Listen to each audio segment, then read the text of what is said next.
Wondering if it would be like, if it's going to be really hot down here in the summer. Imagine it would get super hot in here. And a steppe. You never know. You never know.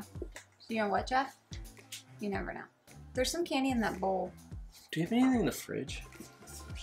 Yeah. Which big cup is that? Jason's. He asked us not to eat it, but I want to. I think that looks a little better. Am I too tall? Probably. You're gonna like Oracle of Delphi. Really?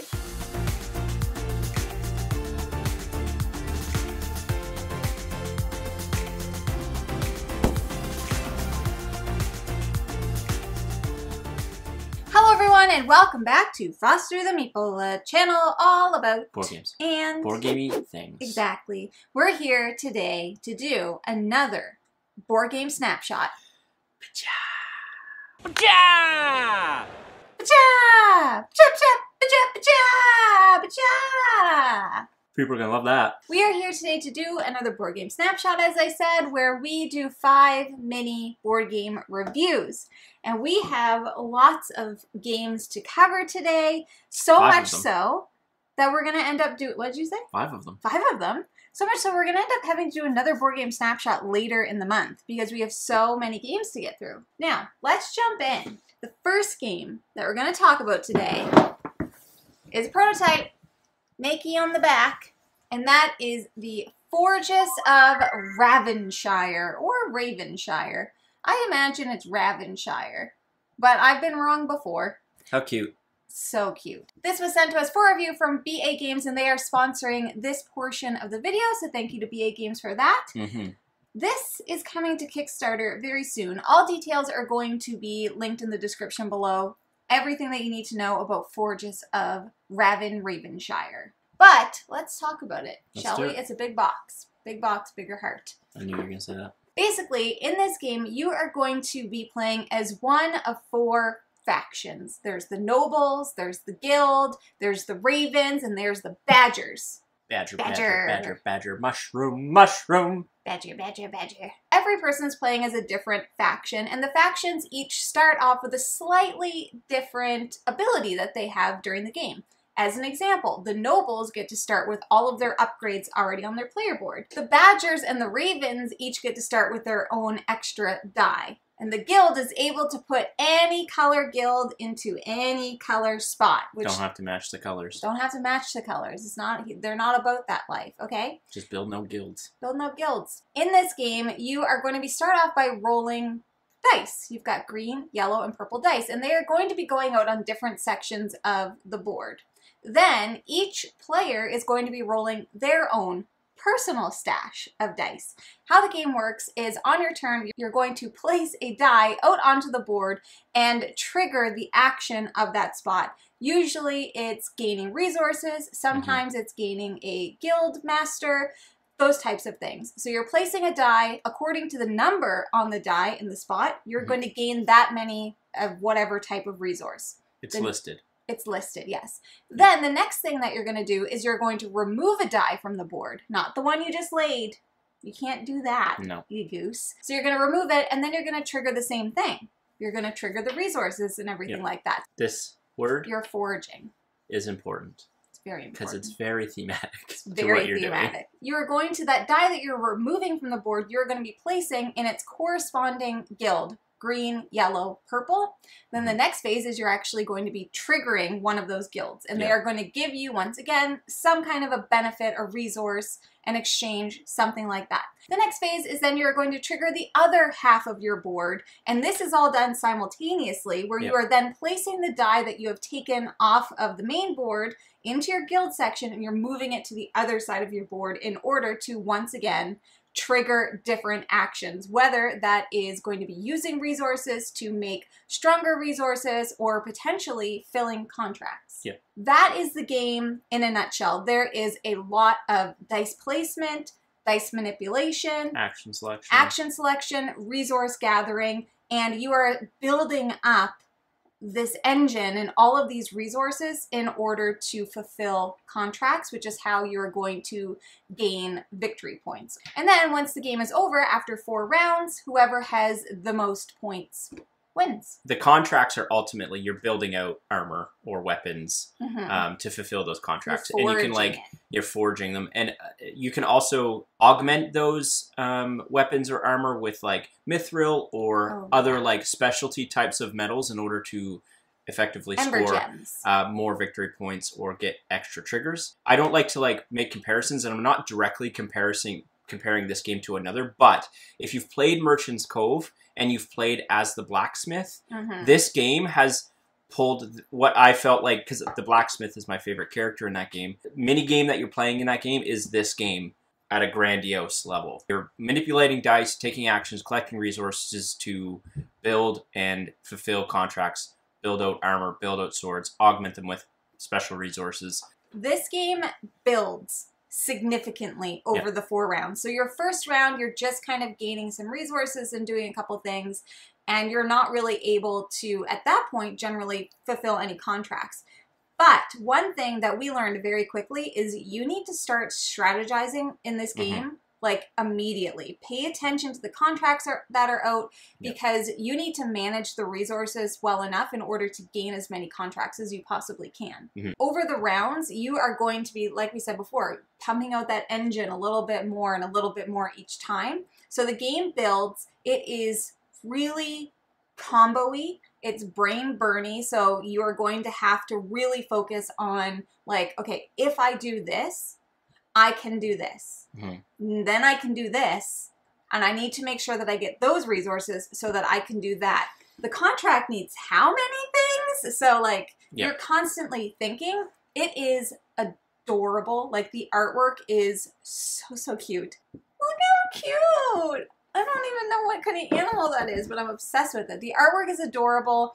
This was a prototype, but I found the components to be really like good. There's recessed boards, nice, colorful dice, and everything was relatively easy to learn. Yeah, everything you see is prototype, so keep that in mind. But. Yeah, it was easy to learn, easy to teach, easy to play. It was fun because it's limited to the 4 rounds. It's relatively quick at 2 players. The box says 50 to 100 minutes. I would say we were definitely closer to the 50. Yeah, 2 player. I mean, again, I think it would extend a little bit at a higher player count. But it's interesting. I don't know if it would, because as Jamie mentioned, that second half of player actions you are doing simultaneously.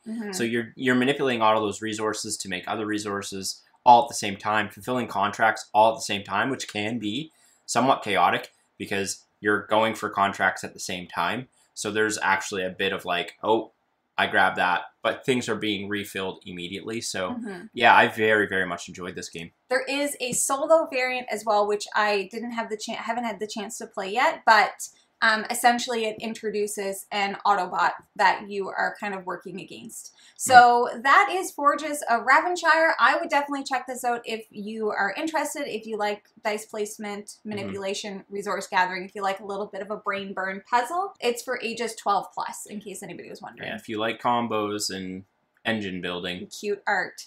There you are. That is Forges of Ravenshire. Check out all the information links below. Next up, we have from Vesuvius Media, To Glory. To Glory! And this also was sent to us from Vesuvius Media, so thank you to them for sending us this. This is a pirate-themed skirmish game. And discovery. And a bit pick discovery. Pick up and deliver. Pick up and deliver. Yeah. Ultimately, the really cool thing is you have pirate ships, and you're going around throwing cannonballs at stuff. You're going to different islands to pick up treasure maps. And then you need to flip those over, and they're going to have the letter of another island on the back of them. And then you need to then deliver that map to the island where it needs to go. The first person to do that twice wins the game. Yeah, and there's like a big fortress in the middle of the map that you can also like throw cannonballs at.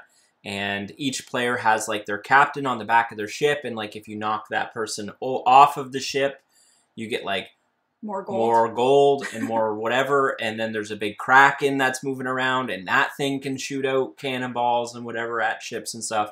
It's very much like if you've heard of Vesuvius Media's other game, Catapult Feud. I think it's somewhat in that same vein of like shenanigans, where it's just like chaos and having a ton of fun and just throwing debris around the map. Also prototype. Yes, this is also a prototype and definitely chaos. So you are like moving your ship. On your turn, you can do like 5 things, which are move, explore, and steer, which turns your ship. Then you're allowed to shoot, basically. So you've got 3 cannonballs. You put them either on your ship, your tower, or on the Kraken, and you fling them. And if it hits something, that's how you're collecting gold. Gold is victory Or if it like lands on stuff, you get more. Exactly, more yeah. So if you hit something, you get 1. If it lands on something, you get 2. And if you knock somebody's captain off, you get 3.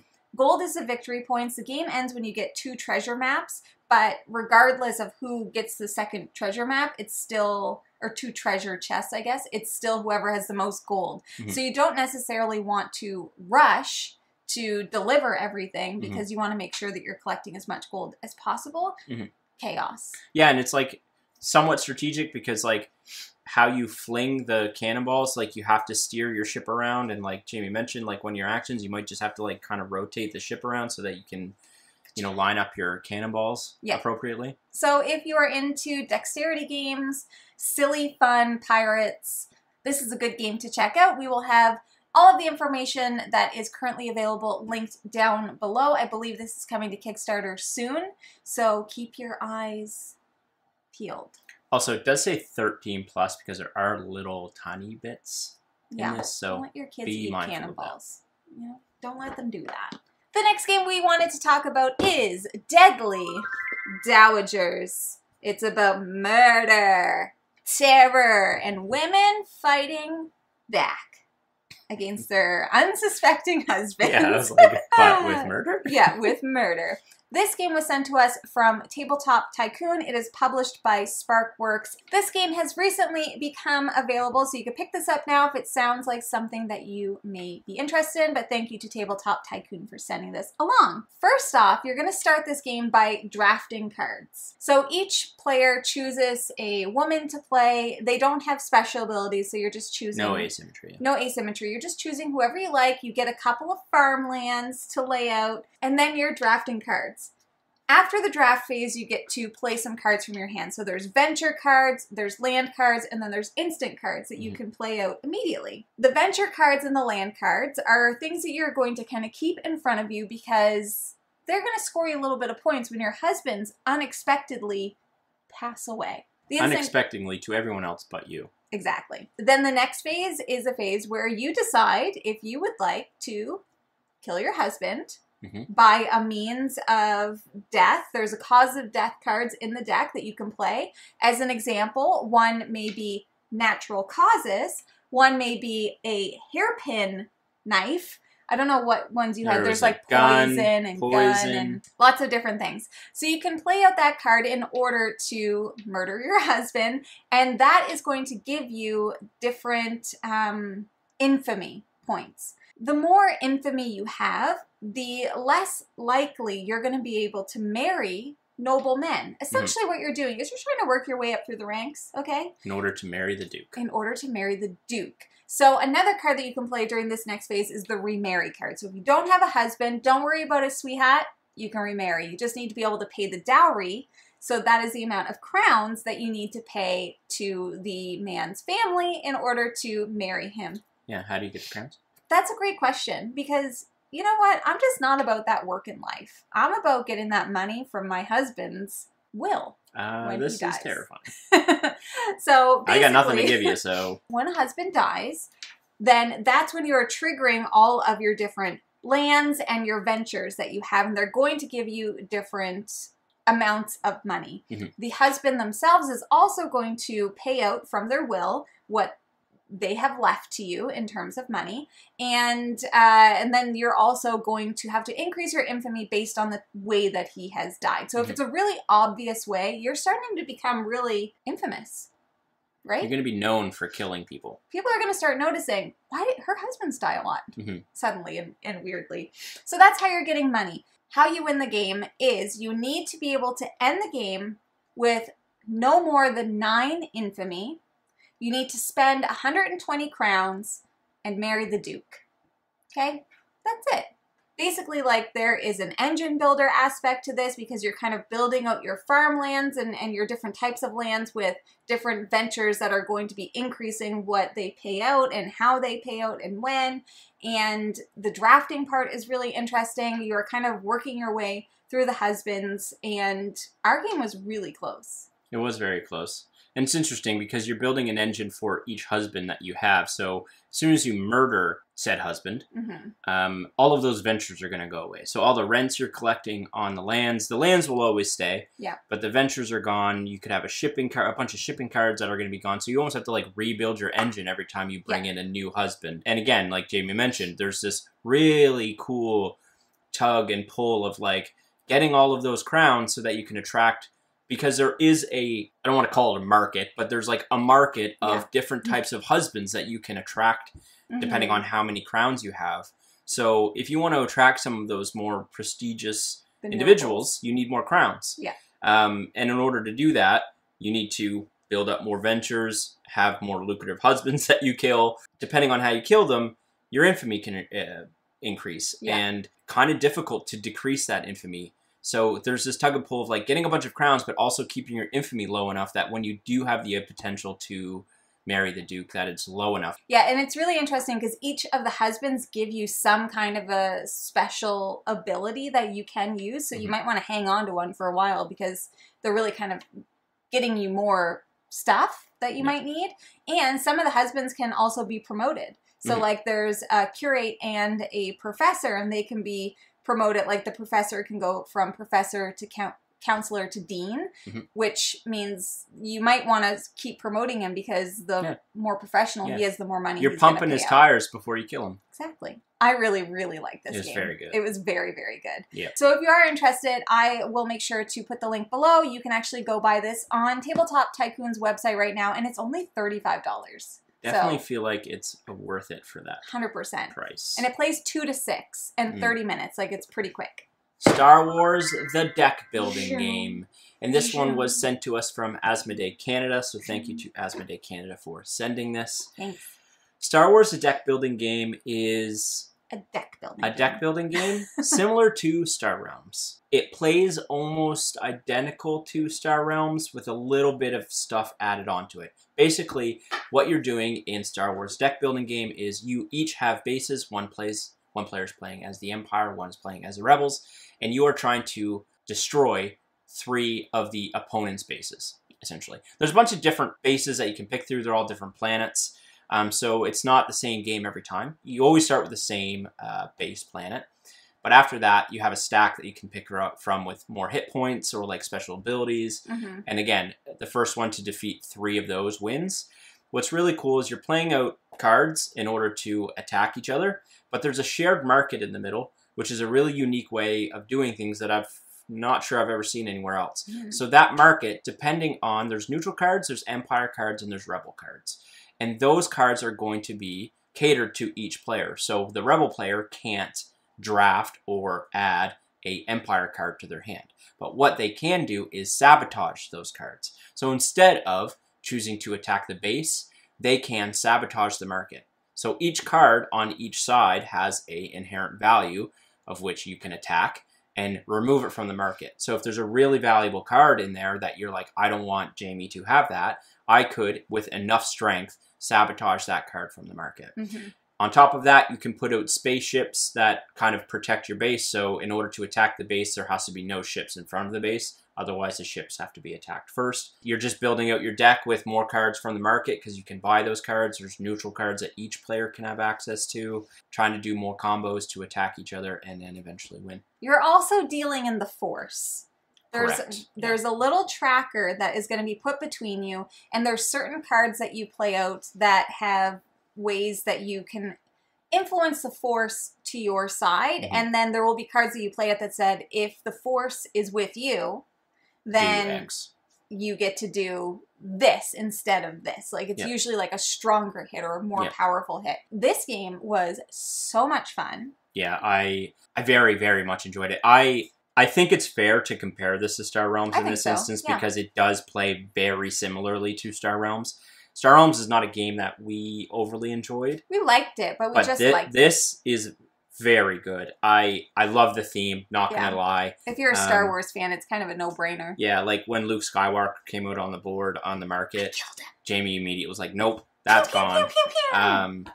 It was very close, and the Force track was a really cool like mechanic of pulling back and forth and making sure you had more powerful combos and stuff. Very much enjoyed it, but Yoda wasn't in it. Yoda's not in it. Oh my god, I went through the entire deck and I was like, who's in here? And obviously you've got Darth Vader and you've got Luke Skywalker and, you know, Han Solo and Chewie and those types of characters. It plays so quick too. It's really quick. This is a 2-player only game, so you can't play it with more. So it says 30 minutes on the box. I think that's pretty accurate. And there's a lot of cards. So we didn't even get through like a fraction of the deck in our game. So every game is going to be really different. Like Jeff said, there's a whole stack of planets that you have as bases that you can go through. So, and you only use 3 per game. Yeah. So like you're going through and be like, oh, I think this is the one I want to use or whatever. And again, some of them, like most of them have special abilities and stuff. So yeah, if you're into deck building, if you're into Star Wars, definitely check this out. Last game we wanted to talk about today is Marvel Villainous.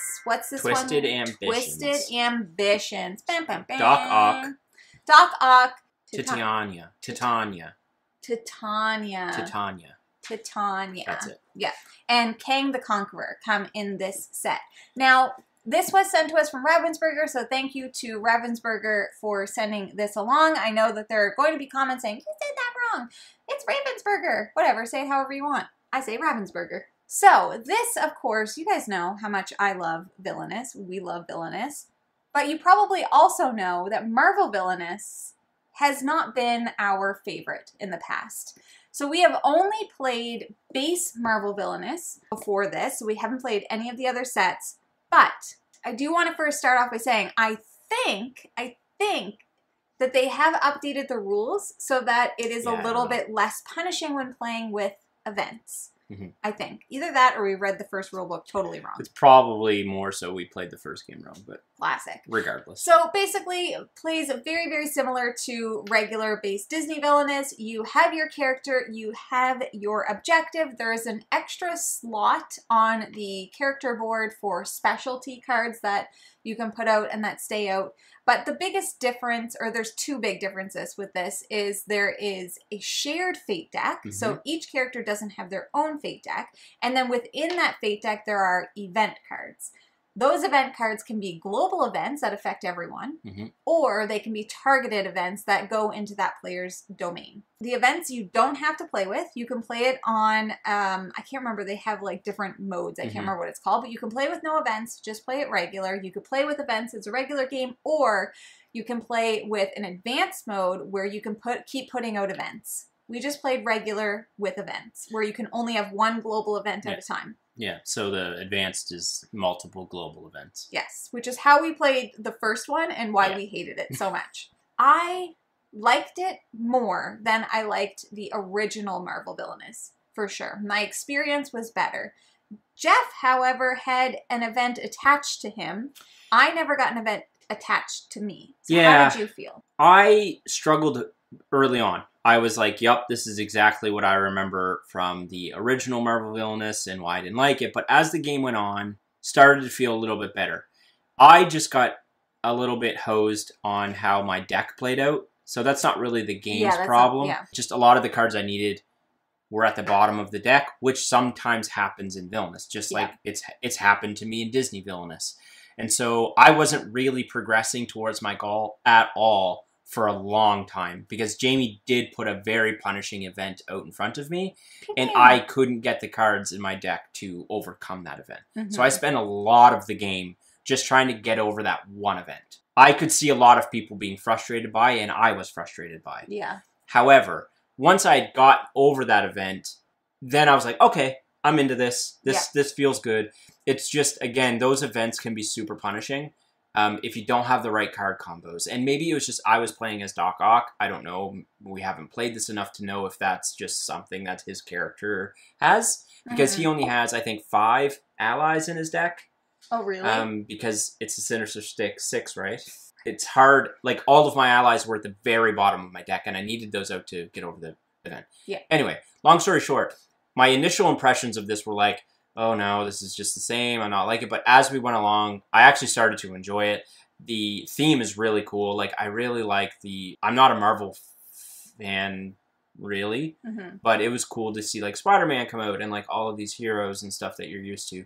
I'm definitely way more warm to Marvel Villainous than I ever was before. Yeah, I would definitely have to agree. I played as, what did we say her name was? I played as Titania, and her goal was to defeat She-Hulk. I actually really liked her as a character because she has this, like, separate little strength thing, and you can use her, not just allies, to fight. So I could use her to defeat different heroes, which I thought was really unique and really cool. And I personally do love Marvel, so my favorite thing was going through the Fate deck and seeing who was in there, because, you know, you have multiple versions of Spider-Man, and you've got, like, yeah, there's just a ton of familiar, fun faces. You've got both different Captain America, Sam Wilson, and then Steve Rogers. So, yeah, I don't know. I really enjoyed it way more than the first time we played Marvel Villainous. That being said, if I am still to rank the Villainous, I would say Disney, Star Wars, Marvel. Marvel's still at the bottom. I still think, though, because we have not yet played this without the events. Yeah. And I know, like, I don't want to get into the business of, like, if the game is meant to be played with the events, we should play it with the events. But I do wonder what this would be like if those were removed. Yeah. I wonder if we would enjoy it more. The events frustrated me, not you, because you didn't get one. I didn't get one. We actually ended up... Our global event didn't The global event was really not super punishing, so we kind of just were like, we ignored it. Let's just leave it. Because if you can only have one. Yeah, if you have one, then we couldn't get more. Yeah. Yeah, I agree with Jamie. Like, I'm Star Wars, Disney, and Marvel, but this one's moved up more. Those were 5 more games that we have been playing recently. Would love to know down below if you have tried any of these games that are out, if any of the ones that haven't come out, if you're interested in playing them, I would love to know.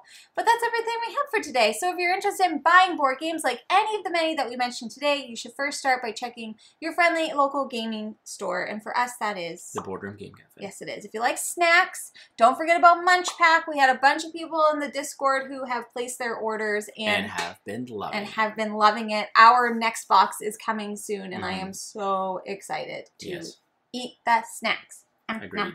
Thank you so much for watching. If you like what you see, please subscribe. We hope to see you again soon. And now we say goodbye. Goodbye. Later days.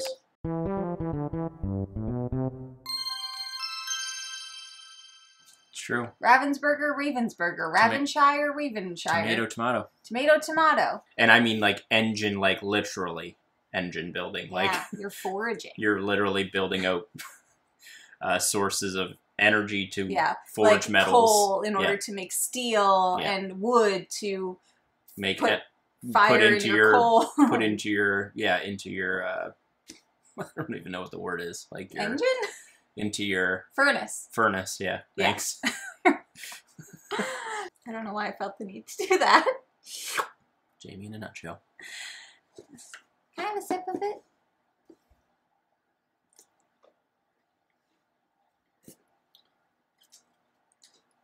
I don't like that. Juno knows that now. She's like, do you say later? She knows what that means. Is it time to leave?